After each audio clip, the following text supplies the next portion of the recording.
ప్రధాని మోదీ అధ్యక్షతన భద్రతా వ్యవహారాల కేబినెట్ కమిటీ భేటీ అయింది. ఎర్రకోట కారు బాంబు పేలుడు ఘటనపై చర్చించనున్నారు. ఉగ్రవాదుల ఏరివేతకు కీలక నిర్ణయం తీసుకునే అవకాశం ఉన్నట్లు తెలుస్తోంది.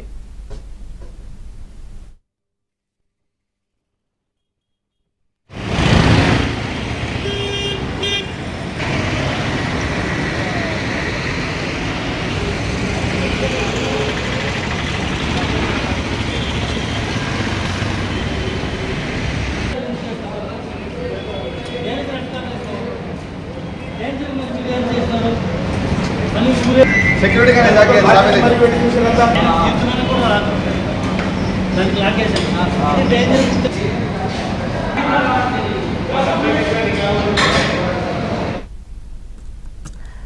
ఢిల్లీ పేలుడు ఘటనతో హైదరాబాద్లో బాంబ్ స్క్వాడ్ విస్తృత తనిఖీలు చేస్తోంది. బస్ స్టాప్స్, దేవాలయాలు, షాపింగ్ మాల్స్లో తనిఖీలు చేశారు.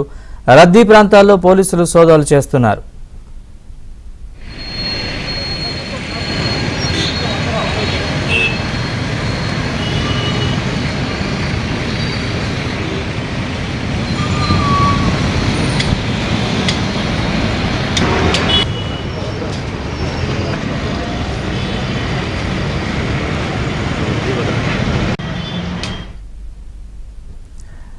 దేశంలో 5 ఎయిర్పోర్టులకు బాంబు బెదిరింపు మెయిల్ కలకలం రేపుతోంది.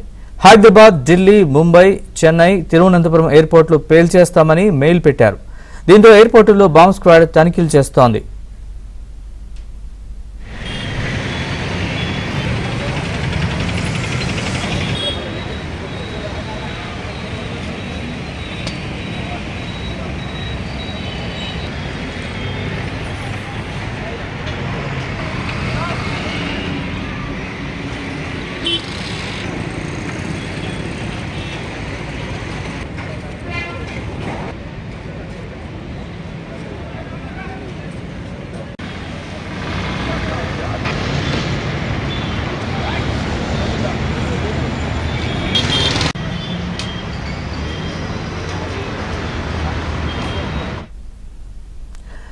ఢిల్లీ పేలుడు ఘటనతో హైదరాబాద్లో బాంబ్ స్క్వాడ్ విస్తృత తనిఖీలు చేస్తున్నారు. బస్ స్టాప్స్, దేవాలయాలు, షాపింగ్ మాల్స్లో తనిఖీలు చేశారు.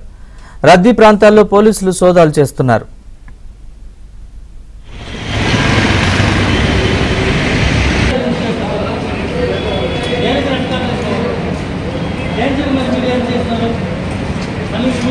సెక్యూరిటీ గానే జాకే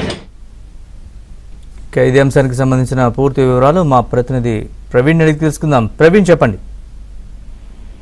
ఢిల్లీ ఎర్రకోట సమీపంలో కారు బాంబు పేలుడు నేపథ్యంలో దేశవ్యాప్తంగా హై అలర్ట్ ప్రకటించడంతో సైబరాబాద్, రాచకొండ, హైదరాబాద్ 3 కమిషనరేట్ పరిధిలో కూడా ప్రస్తుతం బాంబు డిటెక్షన్ స్క్వాడ్ తో పాటు ఇంటెలిజెన్స్ బృందాలు, మరోవైపు డాగ్ స్క్వాడ్స్ కూడా పూర్తి స్థాయిలో అన్ని ప్రాంతాల్లో తనిఖీలు చేస్తున్నారు. ఇప్పటికే మనం చూస్తే ఐడిపిఎల్, డిమార్ట్, విమలా థియేటర్, రాజు కాలనీ, సాయినగర్, నర్సాపూర్ చౌరస్తా, మరోవైపు ఓల్డ్ సిటీలోని సున్నితమైనటువంటి ప్రదేశాల్లో కూడా పూర్తి స్థాయిలో తనిఖీలు కొనసాగిస్తున్నటువంటి పరిస్థితి ఉంది. ఒకవైపు సైబరాబాద్ కమిషనరేట్ లో, మరోవైపు రాచకొండ కమిషనరేట్ లో కూడా సోదాలు కొనసాగిస్తున్నారు. వచ్చే 3 రోజుల వరకు కూడా ఇదే విధంగా హై అలర్ట్ కొనసాగుతుంది. మరోవైపు శంషాబాద్ ఎయిర్పోర్ట్ లో కూడా ఇప్పటికే బాంబు డిటెక్షన్ టీమ్ తో పాటు అక్కడ లోకల్ పోలీస్ తో పాటు సిఐఎస్ఎఫ్ అధికారులు కూడా పూర్తి స్థాయిలో తనిఖీలు చేసినటువంటి పరిస్థితి. ఎవరైనా అనుమానాస్పదమైనటువంటి వ్యక్తులు కనిపించినా, అనుమానాస్పదమైనటువంటి లగేజీలు కనిపించినా వాటన్నిటిని కూడా తనిఖీలు చేస్తున్నటువంటి పరిస్థితి అయితే కనపడుతుంది. Right, Praveen, thanks for the update.